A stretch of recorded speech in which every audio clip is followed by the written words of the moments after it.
Have you ever noticed how being in debt feels ordinary, but having real savings, actual financial breathing room, can feel strange, even uncomfortable?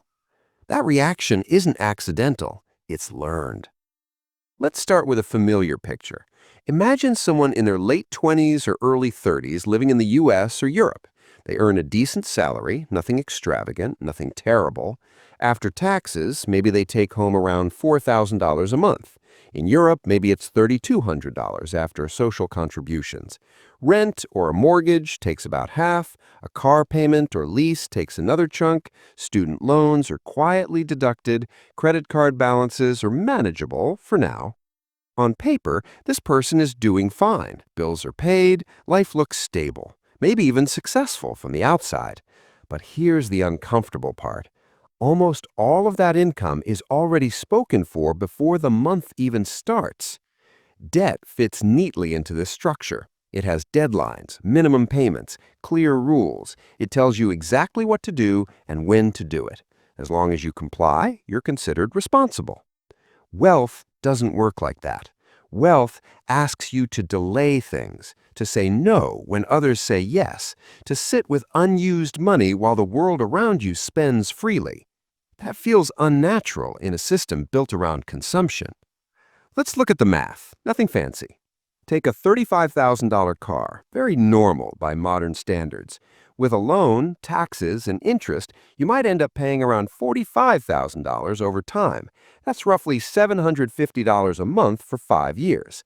Now, imagine instead that $750 was quietly invested every month, earning a modest 6% annually. After 5 years, that's not a car, it's over $52,000. The point isn't that cars are bad, it's that the same monthly behavior can either build freedom or reinforce dependence. Debt feels normal because it aligns with how modern life is structured. Employers pay monthly, bills arrive monthly, loans are monthly. Everything moves in predictable cycles.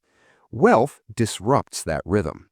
When you don't spend all your income, there's no applause, no external signal that you're winning. In fact, it can look like you're falling behind. Older phone, smaller apartment, driving a car you could have upgraded years ago. Psychologically, that's hard. Humans are social creatures. We take cues from our environment. If everyone around you is financing comfort, then financing comfort feels reasonable. If everyone upgrades their lifestyle with each raise, not upgrading feels like deprivation, even when it's not. There's also another layer.